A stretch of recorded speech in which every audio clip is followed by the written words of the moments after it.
Finding a spot for your child in daycare can feel like winning the lottery, except it costs you $1 million. Okay, maybe not $1 million, but the point is childcare is insanely expensive. Some families are spending over 1/3 of their income on care. And even if you have that sort of money, you can spend months, even years on a childcare waitlist because there aren't enough slots for all the kids in North Carolina. In North Carolina, the average daycare worker earns $11.69 per hour. That's less than the average fast food worker. The childcare workforce has struggled for years with wages, hiring, and retention, and it was temporarily supported by pandemic recovery investments. Now, that money has dried up. Will the whole system come crashing down? So where do we go from here? I'm David Hurst. This is ncIMPACT. When Alexis Coppola planned her move to Asheville in 2022, she did everything right. 6 months before relocating, she started searching for childcare for her 2-year-old son. She put her name on every waiting list she could find. I was somewhere between 70th and 120th on all of those lists. And I still get calls from some of those facilities. It's been 2 years saying, hey, you moved up to 60th. Should we take you off the wait list? From 70th? From 70th or from 100th. Yeah. With no options in Asheville, Alexis found herself settling for a spot at a daycare in Hendersonville. I had anywhere from an hour and a half to 3-hour commute every day taking my kid to childcare, sometimes worse. Stories like this echo across North Carolina. Over 60% of children under 6 live in households where both parents work, but there's only enough room at childcare providers for less than 20% of those children in the state. The impact on families is significant. In 2019, about 9% of U.S. parents reported that childcare issues caused major disruptions to their employment. In North Carolina, it was even higher, at nearly 17%, but post-pandemic, it jumped up to 25%. That could mean disciplinary action or even job loss, forcing parents to put careers on hold. It's what researchers call a parenting penalty, and the ripple effect doesn't just hurt families today, it impacts their earning potential for years to come, making quality childcare even harder to afford in the future. But childcare centers can't expand to meet the demand. In fact, many are closing their doors because the business model isn't sustainable. In 2023 alone, 300 childcare centers in North Carolina shut down, and it mainly comes down to a shortage of childcare workers. Maria Salome Loomis Ramirez understands this firsthand. When she opened the Spanish Academy of Asheville 3 years ago, she found herself wearing multiple hats to keep the doors open. I was the teacher, I was the custodian, I was the director. But that's what you have to do.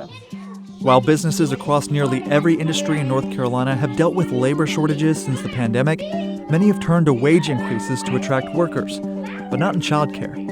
So help us understand kind of the different factors at play, because I imagine a lot of people might be watching this and asking, well, why can't we just pay these educators more money? It costs a lot of money.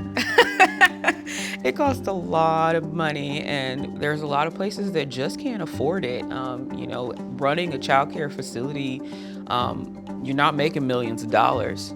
Having to, pay your staff, having to pay for maintenance of the building, having to keep up with utilities, all of those additional costs to owning your own facility just keeps rising.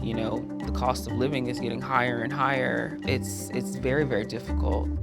According to a recent U.S. Treasury report, most for-profit childcare centers operate on razor-thin margins, usually less than 1%. This puts providers in a bind. Raising wages to retain and attract workers means either increasing costs for parents or reducing the number of children they can serve. When I wear the hat as a director, I have to think about, okay, what are their needs and what are they want? And trying to balance those things and trying to tell the teachers, okay, we can do this, but we have to wait for this because they're priorities. This experience highlights the vicious cycle. Without workers, centers can't expand to meet demand, leaving more parents struggling to find care and potentially impacting their own careers. This cycle leaves communities searching for solutions. In Buncombe County, leaders recognize that breaking this cycle had to start with one crucial piece: getting more qualified teachers into classrooms. Their solution? The Pathway for Early Childhood Teacher Workforce Development Program. We are the workforce behind the workforce. because there are a lot of people who have children, and if the workforce can't go to work because they don't have childcare, then where does that leave us? To build a stronger workforce, the program takes a comprehensive approach to supporting new teachers. Really, it's about breaking down the barriers for participants, whether it's transportation, housing, clothing, food. We're kind of a one-stop shop when you come through the workforce development program to keep you, because we want to help you as much as possible. And that comprehensive approach seems to be working. Back at the Spanish Academy of Asheville, they've expanded from 2 classrooms to 4, and they're now exploring plans for a second location.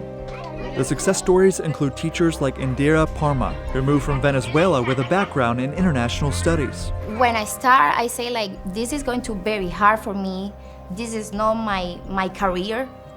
But they give me all the information, all the tools to feel like secure that I can achieve my goal. The program also helped Jill Smith, who works at another daycare across town. It helped her transition from private childcare to the classroom setting. When I first started, it was nerve-wracking to be with so many kids, going from me being a nanny of 2 kids to being in a classroom full of children. But once you get an early educator in the door, keeping them there presents another challenge. The numbers tell a stark story. North Carolina's childcare workforce turnover rate averages 38%. I see a lot of people come in and not be able to stick with it. You gotta have a lot of patience to be a teacher. That's why Buncombe County's program doesn't just train teachers, it stays with them, providing ongoing support from mental health resources to continuing education. We kind of just don't go away unless they tell us to go away, because we want them to stay in the field. But even the most comprehensive support system can't overcome a fundamental challenge: money. For centers like the Spanish Academy, staying afloat meant relying on federal pandemic relief, over $834 million that kept North Carolina's childcare system running. But as those funds evaporate, the entire system faces a cliff. In 2024, North Carolina legislators responded with a $67.5 million stopgap measure. But advocates say that's less than a quarter of what's actually needed to keep centers open and teachers paid. While most legislators agree that early education needs funding, they differ on how to provide it. Democrats push for direct subsidies to centers and families. Meanwhile, Republicans advocate for tax credits, saying that gives parents more choice in childcare options. But recently, an innovative solution has emerged that's bridging the political divide.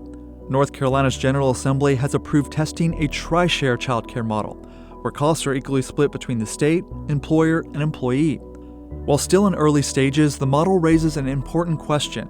Could sharing costs across multiple stakeholders help make quality childcare more accessible for North Carolina families? While policymakers debate these solutions, families continue searching for answers.